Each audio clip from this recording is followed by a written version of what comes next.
Welcome to another episode of IHNA and IHM Career Australia. I'm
After when they inquire about my services, one of the things they ask is, so Naishadh, you will connect us with the employers? And my answer is no. So what I say is that I'm like a swim coach or a physical gym trainer, right? The trainer does not do the exercises. The trainer just directs you that do this many squats, do this many push-ups to ensure that you achieve your goal. So that's my job. So I don't fish for you. I help you to learn fishing so that you can continue to fish by yourself and continue to grow in your career. So that's what is involved, and this is probably also a very universal concept that coaches in career coaching, what's involved is helping you to really get what you're looking for and identifying those barriers and how do you really navigate yourself through those barriers. So it's like you won't take them from A to B, rather you'll hold a hand and help them to get wherever they want. That's right. I think holding hand is also another very tricky issue, because if you hold too much hand, people also get used to that. Right. So I think the masterful coaches, what they do is that they help people identify where blockages are, help them to break through by themselves, and they are just they are there to enlighten them. They are there to provide different perspectives on things so that the individual it becomes possible for the individual to take that leap. Excellent ways to put it. Thanks, Naishadh. So when it comes to let's talk about migrants over here. Please. So when they come in, they have no idea what to do. So what are the aspects that are involved in career coaching in this perspective? I think a lot of migrants have got a vague idea of what coaching looks like, but I think before coaching one needs to acknowledge that I do have a problem or where I need some help. I think we do have a kind of a very not a great relationship when it comes to identifying problem and doing something about it. Traditionally, from subcontinent or from migrant, we don't really have a great relationship, and that's one of the biggest barrier that you have to overcome. Is that, look, I need some help, and that is absolutely fine that you need some help. I always give an example that if your children are struggling with mathematics or English, and if you can't help them, you would say, you know what, I'm ready to pay $500 a month and go and learn this, because I want you to make sure that you don't make those mistakes and you excel. So these are the things that is really important for one to know, that it's okay to ask for help. at the same time, you need to be open-minded when you work with the coach, because you don't necessarily hear what you want to hear most of the time. And they push you, and they because they can see that there are actions that you take which will gain some results. So that's what is required. So the term results is very important here, isn't Yes. it? Because people think, okay, they're making an investment, they are hiring a career coach. So if you take the example of the student that you said, you pay $500 and that student should get 95 marks in maths the next time. So can you guarantee a job? That's a good question, and most of the people ask me this, that can you guarantee me a job? And I say I'll never guarantee you a job, because it involves so much nuances. So I'm not going to sit you in the interview for you, right? Yeah. Because ultimately the test of you getting a job is how well do you do interviews. I can tell you exactly what to say, what to do, but on that particular day, on that time, if you do not perform well, then I can't really help you. But what's important in looking at the results of the coach is that you need to identify what's the real objective of coach. What's the real objective of getting a coach? Is it getting more interviews? Is it getting your resume shortlisted? Is it getting the visibility required in the marketplace? So I think good coaches, what they do is they really set the results or the objective very clearly, and they help you to move forward towards that. So yes, I'm pretty sure that Ramakant Achrekar had two different players with him, and one became the god of cricket and the other did not. I don't think so Ramakant Achrekar really discriminated against any one of them, but one particular player did much better than someone else. So I think that's the difference. It's also how coachee listens and how he or she acts about it. So let's go one more step into it. Yeah. I asked the question like, what are the aspects involved typically in a migrant career coach? So can you give a quick dive on it? What is involved? Is it resume services? Is it LinkedIn? Is it interview skills? Or is it understanding the market? What are the stuff that you coach on? Yeah, I think all of them that you said, and one of them as well. So it largely depends on the challenge that the individual has. So one person comes to me and says, look, Naishadh, I'm great with my resume. I'm getting interviews through my resumes, but I'm not really cracking the interview. So can you help me with the interview? Somebody will say, look, I do really well with the interviews, but it's hard to get enough interviews for me to crack.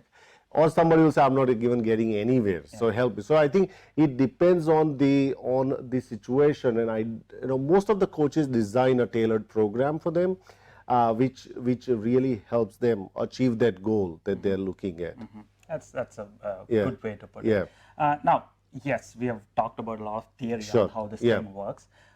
Can you share a real life story as someone came to you, they had these struggles, and how your coaching and a few tips that or few techniques that you used impacted the career, the job search of that candidate? Sure, absolutely. So I can give you one of the recent example of migrant that came to me. He was from India, and he was from IT background. And we actually started to work a couple of months before his arrival here, and that, in my view, really worked in the favor of him. Because how does that continue? Because what happens is that as you run the meetups, and that a lot of the migrants come to your meetups and share the story. If you see, there's probably similar story that they come here, they are struggling to find work, then they reach out to someone 3, 4 months, 5 months, 6 months down the line, and they are missing out on the real opportunity. So in another example that I always say is that if your wedding is 3 months away, and if you've got 38 waist, it would be very unlikely for you to get to 30 unless you exactly, right? So they're similar to that. You got to treat this as important, and that's where the real value of the investment. So we started to work a couple of months before. By the time he arrived here, he not only had a great resume and LinkedIn profile, but he exactly knew what he will encounter. That's excellent. Because and that's very important, so that you don't suddenly start to change your strategy and actions just because you encounter a couple of rejections. So you're mentally and strategically more prepared for the Australian employment market, and that really works. So we ended up finding, I think, in in 8 to 10 weeks ended up finding a job. Then he was offered another job, and now he works with a bank. And that really worked in his favor, that he was very calm and contented throughout this. He knew exactly the strategy to follow, and he harnessed on networking a huge time, which, you know, obviously you talk about a lot, but he really harnessed on that, and he really be very selective and be more strategic around where to network, what to network, how do you approach people, and everything. That really worked. But that 2 months preparation period, that really helped him. Yeah. So can you probably touch on a few secrets of yours? Sure. What helped him actually? You know, it could be the way you did your resume or way you approach networking. Can you know? So if it doesn't cost much. No, absolutely. I think it's an overall package, because, you know, my view has always been that if you want to make a certain change, you got to do small changes more effectively rather than one big change. You know, and that's equally important. I know, if I give an example of trying to lose someone's weight, you got to do small changes. Like, can you wake up early? Can you resist eating chocolate? Can you do all those things, and then you do exercise? Similar to that, what we were able to do with him is that he was able to network. He knew exactly why it is important. We started to build his networking approach before he came here. So before even he came here, he had great LinkedIn presence, and also he reached out to the right people beforehand. So right people also knew that, you know, I'm coming there and I want to meet you. So that's really helped him out. And secondly is the mental aspects of job seeking. It's an area that you and I know very closely, is that we are not particularly, you know, ready to look for work, because we are ready. We think we are ready, but because we have never. I always consider that finding a job in Australia as a migrant is like fish out of water experience, right? Because you have always lived in a water and you don't know what not water feels like. So that's where it becomes really important to put some time and energy beforehand. Right, and it's also very difficult to explain. Say, people think, okay, let me give it a shot. Let's see, and then 2 or 3 months go down the lane and nothing happens, and then they start. So they've lost a lot of opportunities, like you say. Absolutely. So we've already touched on and networking. The points that you touched, we have done multiple episodes on why networking is important. So Naishadh reinforces that theory that networking is very important. Now, to explain to someone who is just thinking about coaching, they know they have to do something, but they don't know. How can you explain? Yes, this is the difference that you'll see. Yeah, I think the difference would be in the outcomes. So you'll have great, results from your resume. You get more interviews, and you will interview confidently. You network confidently, and one of the fundamental things that happens in coaching is that you feel, profoundly positive about what's That's very important, isn't it? That's very important. Yeah. So that's what happens in a coaching, and regardless whether that's Naishadh, John, or Mary, anyone, that's what coaches really do, is to make you feel really confident and make you feel positive. However, all the work will be done by someone, right? They will not be doing all the work for you, but they will highlight, which are the blockages that you have and how do you address those blockages as you go along. Right. And it's also important to have someone to speak to if you have any questions. Absolutely. Right? I mean, yes, they have taken your services so they can approach you to ask anything. Maybe, which area should I look for accommodation? Absolutely. How do I take the train? They can ask you anything. Absolutely. And having that connection when you migrate to a new country where you don't know anything, that's very important, isn't Absolutely. it? Yeah. Okay, so that was a great example. Now, hopefully our viewers are convinced on hiring a career coach. What next? How do they find a career coach, or how do they make that choice on what career coach? Of course, you're a great coach, but what options would you give them? I agree. Look, so there are, obviously one of the places that everybody can go to find a career coach. Now, there are career coaches who specializes in certain segments also. One of the website that I can ask you to go, which is cdaa.org.au, which stands for Career Development Association of Australia, which is like a peak body of career practitioners, career counselors, career coaches, which could work into school, higher education, outplacement, to universities, to academics, to researchers. So they all like it's like a really great, vibrant body of expertise there, and you can go and search for career coaches as well. But what do they type in? So cdaa.org.au, and there is a section called Find a Coach or a Counselor. Okay. So when they go in, you'll be able to see through in Victoria, Queensland, South Australia, Perth, wherever you are, you can click on that Find. So you get a list of the people that work into that. And then the best thing is to obviously go and check out their LinkedIn profile. Right? That's another thing to do. But one of the most important thing that even coaches do is that they look at whether can I work with this person or not. Whether do we really connect, whether do I have a real understanding of this job seeker's background or not. So most of the coaches will only take a project if they think that they can make a difference. So for example, since I specialize only with migrants and international graduates, I don't take any extra project that comes to me. Okay. I will always have somebody that I can say, go and talk to my friend. He works in that industry and would be able to help you. So that's another thing. Secondly, there are obviously qualifications in Australia, which is in career education and career development, which I'm currently studying towards. But that's another one to look at, because studying that, it's not just a piece of certificate, but studying that allows somebody to understand various basic concepts around career planning, vocational assessments and everything else. So that's another way to look at. And one more point is to look at the testimonials that the person has received. And references, right? And references, that's right. And you can obviously go and Google the person's name and Naishadh Gadani reviews, and you'll find out whether people have great experience with me or not. So these are some of the things that you should look at. And last important point is what kind of sort of engagement do you like? Because some people don't like online training. Some people want to meet face to face. Some people want just online.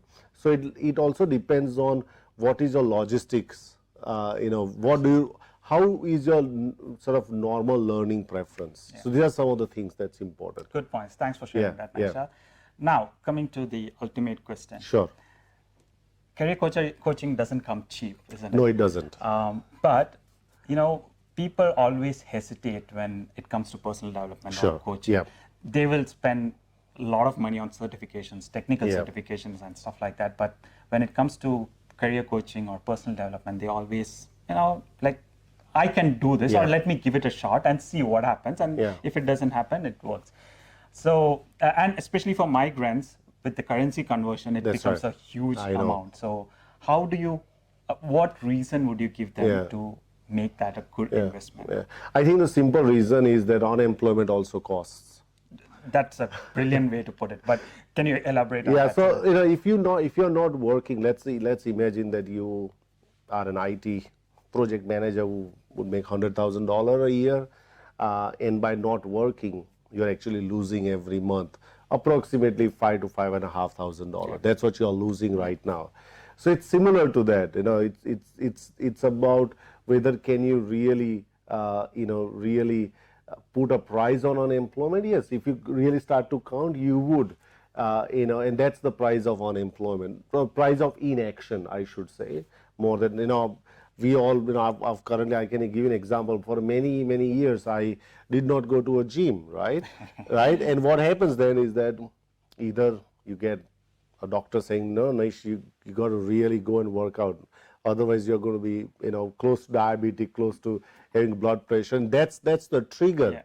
And that's what happens in a lot of people. We only make decisions when it is an absolute necessity and feel like there is no way that I can't stand on the lines, I need to make that decision. So rather than that, engage someone, talk to them, even though if you decide at the end of the conversation that no, it's fine, but at least you will come to know how it will benefit you. Yeah, so that's a brilliant way to put it. Like, career coaches can cost up thousands of dollars, but think of what you're getting from it. If you get a job a month earlier, for example, you're saving you're 5 actually times. earning $4,000 if that That's was right, right. absolutely. So that's a very valid way to put it. So I hope our viewers have got a good picture of what's the importance of career coaches, how that investment can be really valuable for your job search, and how they can help you, accelerate your job search.